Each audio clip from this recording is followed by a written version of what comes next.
Kapag tayo ay may mga kaaway, ang natural na reaksyon natin ay gumanti. Normal na sa atin ang makaramdam ng sama ng loob, lalo kapag nasasaktan tayo. Gusto natin silang gantihan at saktan dahil sa sakit na dinulot nila sa atin.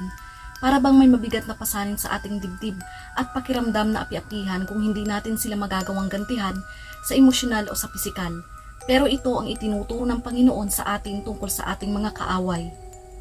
Subalit sinasabi ko sa inyong mga nakikinig sa akin, mahalin ninyo ang inyong mga kaaway at gawa ng mabuti ang mga napopuot sa inyo. Pagpalain ninyo ang sumusumpa sa inyo at ipanalangin ang mga nang-aapi sa inyo. Kapag sinampal ka sa isang pisngi, iharap mo rin ang kabila. Kapag inagaw ang iyong balapal, huwag mong ipagkait ang iyong damit.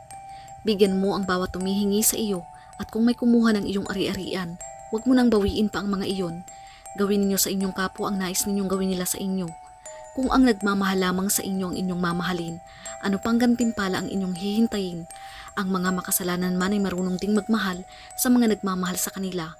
Kung ang mga nagmamabuti lamang sa inyo ang inyong gagawa ng mabuti, ano pang gantimpala ang inyong hihintayin? Kahit ang masasamang tao ay gumagawa rin yan. Kahit mahirap, ang pag-ibig at pagpapatawad sa kaaway ang dapat nating iganti sa kanila. Ito ang itinuturo ng Panginoong Hesus. Hindi ito nangangahulugan na pagpapabaya sa ating sarili o pagpayag na abusuhin tayo, kundi ng pagpili na huwag na maghiganti at magpatawad sa halip. Ang pagganti ay nagpapatuloy lamang sa bigat ng damdamin, sakit at galit, habang ang pagpapatawad naman ay nagbibigay ng kapayapaan sa ating puso at pagaling. Hindi madali ang pagpapatawad, lalo na kung malalim ang sugat na idinulot ng pananakit. Hindi natin kayang magpatawad sa sarili nating lakas.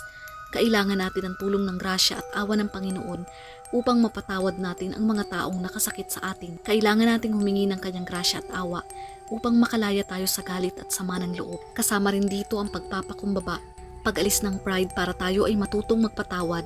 Ito ang landas na itinuturo ng Panginoon.